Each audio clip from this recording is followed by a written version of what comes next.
Hola, comment tu vas? J'espère que tu vas bien. Re-bienvenue sur cette chaîne. Si c'est la première fois que tu es là, je me présente rapidement. Je m'appelle Lina Keza, je suis photographe professionnelle et sur cette chaîne, on parle de photos de manière générale. Donc je te montre un petit peu des backstage de shoot, je te donne des conseils pour te lancer en tant que photographe.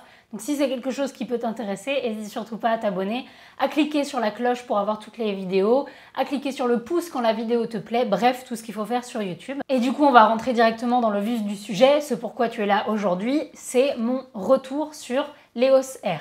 Alors pour te resituer un petit peu, du coup, j'utilise l'EOS R depuis maintenant un petit peu plus d'un an. Avant, j'avais le 5D Mark II de chez Canon, donc un réflexe. J'ai toujours été chez Canon, j'ai une affinité chez Canon et je suis aujourd'hui partenaire de chez Canon, mais ça ne change absolument pas mon avis sur le boîtier. Je vais te donner les points négatifs et les points positifs. Et je voulais faire un retour un an après pour vraiment avoir pu utiliser le boîtier en profondeur et te donner un avis complet. Donc comme je le disais, avant j'avais le 5D Mark II qui était un boîtier réflexe. Et j'ai ensuite du coup passé le cap de passer à l'hybride avec le boîtier EOS R, donc ça a été quand même un gros changement. Alors est-ce que ça valait le coup? Est-ce que je préfère le 5D Mark II? Est-ce que je continue de shooter à l'EOS R? Je te réponds tout de suite à toutes ces questions. Petite précision avant de commencer la vidéo, cette vidéo elle est en partenariat avec Canon puisque c'est eux qui m'ont très généreusement offert l'EOS R pour que je puisse en faire mon retour et que je puisse l'utiliser. Donc déjà merci beaucoup à Canon parce que c'est une opportunité incroyable pour moi. Et aujourd'hui, du coup, ils m'ont également fait le prêt de l'EOS R6 avec lequel je filme la vidéo aujourd'hui et que je vais aussi utiliser pour vous faire un retour dans quelques mois. Mais donc voilà, cette vidéo, elle est en partenariat avec. Ça ne veut pas dire que je donne pas mon avis parce qu'ils ont été totalement open sur le fait que je fasse un retour objectif. Donc voilà, je vous fais mon retour sur l'EOS R avec mon avis sincère. Je vais d'abord commencer par vous donner les points négatifs, en tout cas ceux qui n'ont pas fait l'unanimité pour moi, et ensuite les points positifs que j'ai trouvés dans l'EOS R, en essayant au maximum de vous mettre des photos de ce que j'ai pu prendre avec ce boîtier. On va commencer du coup par ce qui m'a pas forcément emballé dans ce boîtier. Je vous préviens, la liste est courte, mais il y a quand même quelques petits trucs. Le premier point négatif, c'est au niveau des deux cartes SD, donc il n'y a pas deux cartes SD sur l'EOS R. C'est vrai que quand je suis passée du 5D Mark II à un hybride qui était plus récent, beaucoup plus récent même, j'avais espéré avoir cette évolution-là. C'est super pratique pour moi parce que je fais très souvent, même la plupart du temps, des shoots qui durent au moins 3-4 heures, voire une demi-journée ou une journée complète. Donc le fait de ne pas avoir à m'arrêter pendant le shoot pour changer de carte mémoire, c'est vraiment un plus. Donc ça a été amélioré sur les prochains. Là, le l'EOS R6 avec lequel je fais ma vidéo, il y a deux dual slots pour les cartes SD. Mais du coup, c'était pas le cas sur l'EOS R, donc c'était un petit manque que j'ai eu. C'est pas rédhibitoire, mais bon, c'est vrai que c'est un plus quand même. Et c'est surtout un plus, je pense, quand on fait de la photo de mariage, parce qu'il y a un moment où si notre carte est pleine, si on doit prendre le temps de la changer, même si on est très rapide, on peut louper un moment. Donc voilà, ça c'était le petit truc, le fait qu'il n'y ait pas deux cartes SD. D'autant plus que quand je suis passée du 5D Mark II à l'EOS R, parce que le 5D Mark II était un réflexe ancien, il y avait des cartes compact flash, donc c'était un autre type de carte mémoire. Donc j'ai dû acheter des cartes SD et donc j'aurais bien aimé pouvoir en acheter directement 2 ou 3. Enfin ce que j'ai fait, hein, j'en ai acheté plusieurs, mais pouvoir directement les mettre dans le boîtier les deux. Et je trouve que c'est aussi une question de sécurité. Mais donc voilà, ça c'était un petit point négatif que j'ai trouvé, qui a été amélioré par la suite dans les autres boîtiers, mais sur l'EOS R, sachez qu'il n'y a qu'un seul port pour la carte SD. Le deuxième point négatif, c'est pas spécifique à l'EOS R, mais c'est aux hybrides en général, c'est le viseur électronique. Alors forcément, moi qui venais d'un réflexe, et j'avais shooté avec le réflexe pendant 5-6 ans, de passer d'un viseur optique à un viseur électronique. Donc si vous ne connaissez pas la différence, dans un réflexe, on utilise un système de miroir et donc la lumière se reflète dans le miroir et va dans l'objectif, enfin dans l'optique, pardon. Et donc ce que vous voyez, c'est un reflet de ce qu'il y a dans le miroir, alors que sur la visée électronique d'un hybride, c'est une visée qui est retranscrite et donc du coup, quand vous faites vos réglages, par exemple, vous pouvez voir directement ce que ça donne dans la visée. C'est très pratique, hein, mais c'est juste que visuellement, c'est vraiment très différent. Donc c'est une accoutumance à avoir et au début, c'était vraiment catastrophique. J'arrivais pas du tout à utiliser la visée électronique. C'était un gros changement pour moi. Mais bon, à la limite, sur mon 5D Mark II, et vous le remarquez souvent dans ma vidéo, j'avais l'habitude aussi de shooter au live view sur mon écran. Donc au final, quand je suis avec mes hybrides, je shoot aussi beaucoup en live view sur l'écran et très peu avec la visée. Donc voilà, ça c'est un truc que j'ai du mal à avoir, c'est l'habitude de la visée électronique. Mais bon, encore une fois, hein, au pire, c'est le cas sur tous les hybrides et c'est juste une habitude à prendre, je pense. C'est une habitude à prendre et puis c'est surtout que c'est quand même un gros avantage puisque du coup, quand on fait nos réglages, on peut voir directement la photo finale sur notre boîtier. Donc c'est un plus, c'est juste que j'ai eu du mal et j'ai encore du mal à m'y faire. Et enfin, le dernier point négatif, donc il n'y en avait vraiment pas beaucoup, c'est encore une fois une question d'habitude plutôt, c'est pas un gros défaut du boîtier, c'est au niveau de la couleur du RAW. C'est vrai que j'étais habituée du coup à la couleur du RAW de mon boîtier 5D Mark II qui était un peu plus magenta. Là, quand la couleur du RAW sort sur mon écran calibré, etc., c'est un peu plus vert et un peu plus terne. Donc c'est vrai que j'ai dû m'habituer et changer un petit peu tout mon process de retouche parce que j'avais l'habitude de retoucher mes photos avec le RAW que j'avais de mon 5D Mark II.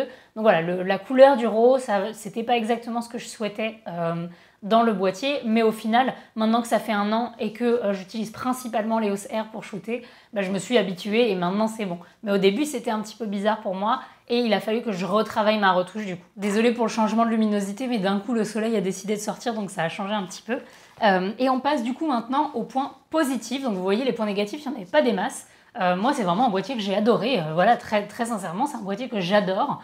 J'utilise plus le 5D Mark II, donc voilà le tease que je vous ai fait en début de vidéo, je vous donne la réponse là maintenant. J'utilise presque plus du tout le 5D Mark II.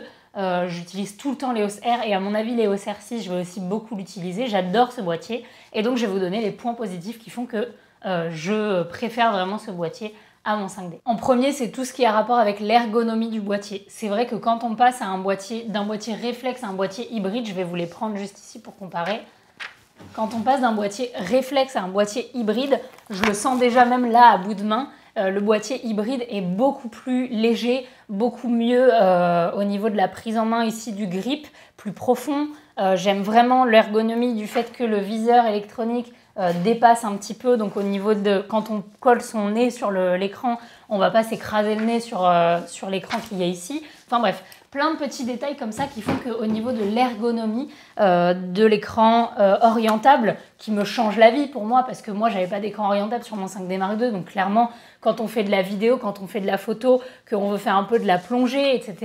Enfin voilà, pour moi l'ergonomie générale a vraiment fait que j'ai adoré tout de suite prendre des photos avec l'EOS R comparé à mon boîtier réflexe. C'est plus facile de le transporter, voilà.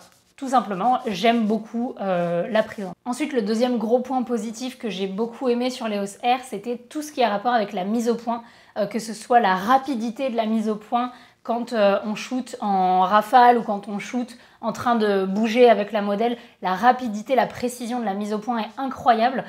J'ai adoré le fait qu'il y ait la détection de visage parce qu'encore une fois, forcément, hein, vous avez peut-être ce comparatif avec des boîtiers plus récents, mais moi, ce que je compare, c'était avec mon 5D Mark II.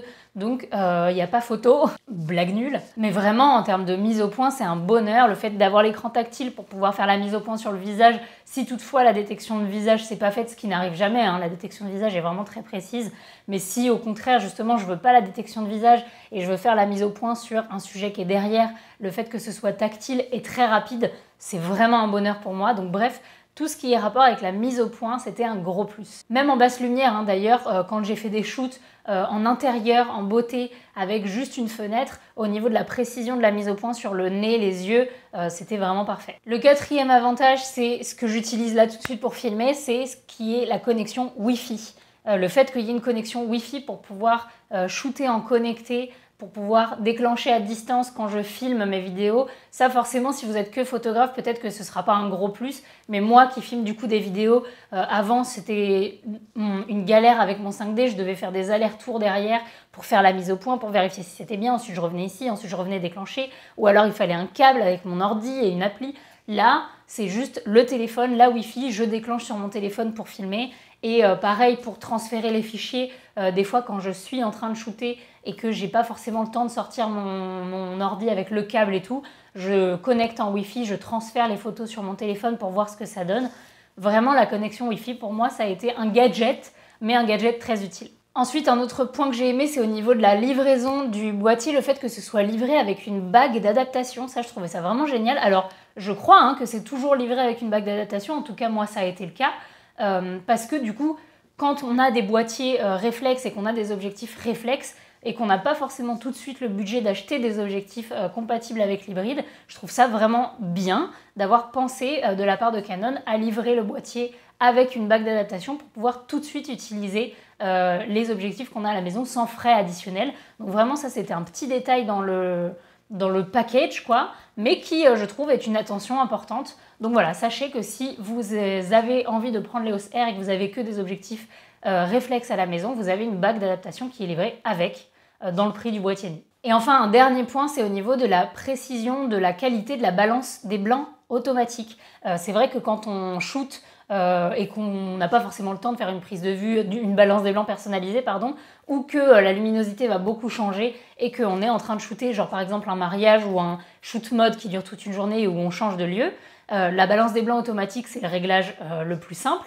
Et selon les boîtiers, elle est plus ou moins performante. Et je trouve que dans l'EOS R, elle était vraiment très bonne. Elle s'adaptait vraiment bien, même si la luminosité changeait, même si à un moment on avait vraiment des teintes magenta parce qu'il y avait des reflets et tout. La balance des blancs automatique était vraiment très bonne tout le temps. Voilà, moi ça c'est un réglage que j'ai bien aimé. Voilà, on a fait le tour globalement de mes gros points positifs. Donc tu l'auras compris, j'aime beaucoup ce boîtier. Je vais garder l'EOS R et je vais continuer de shooter avec. Presque toutes les photos et vidéos de cette dernière année que j'ai sorties sont avec l'EOS R.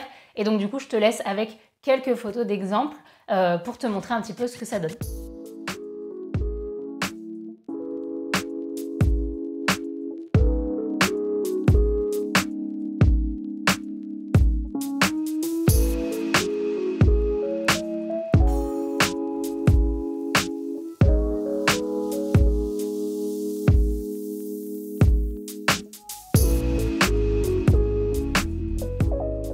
Voilà, j'espère que cette vidéo t'a plu. Si tu as l'EOS R et que tu as un avis contraire au mien ou un avis qui va dans le même sens, mets un commentaire. Je pense que ça peut être très utile pour les personnes qui regardent la vidéo et qui ont envie d'avoir plusieurs avis différents. Moi sur ce, je remercie encore une fois Canon de m'avoir prêté cette EOS R et l'EOS R6. Je trouve que c'est une opportunité incroyable, donc vraiment un grand merci à eux.